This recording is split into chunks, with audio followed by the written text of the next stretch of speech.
ഇന്ന് നമ്മൾ നോക്കാൻ പോകുന്നത് കാനിസെറോ റിയാക്ഷൻ എന്താണെന്ന്.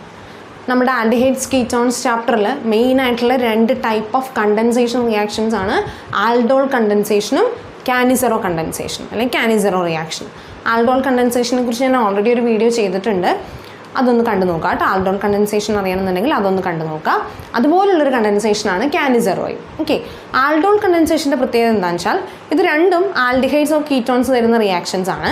പക്ഷേ ആൽഡോൾ കണ്ടൻസേഷൻ്റെ പ്രത്യേകത aldehydes or ketones having alpha hydrogen atom ഉള്ള ആൽഡിഹൈഡ്സോ കീറ്റോൺസോ മാത്രമാണ് ആൽഡോൾ കണ്ടൻസേഷൻ തരിക. നേരെ ഓപ്പോസിറ്റാണ് കാനിസെറോ റിയാക്ഷൻ.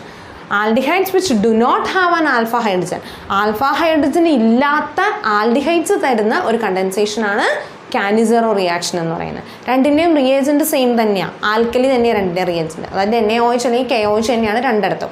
ആൽഫ ഹൈഡ്രജൻ ഉണ്ടെങ്കിൽ അവർ ആൽഡോൾ നടത്തും, ഇല്ലെങ്കിൽ അവർ കാനിസെറോ നടത്തും. ഇനി കാനിസെറോ എങ്ങനെയാണ് പ്രൊഡക്റ്റ് എഴുതുന്നത് നോക്കാം. അപ്പോൾ അങ്ങനെ ആൽഫ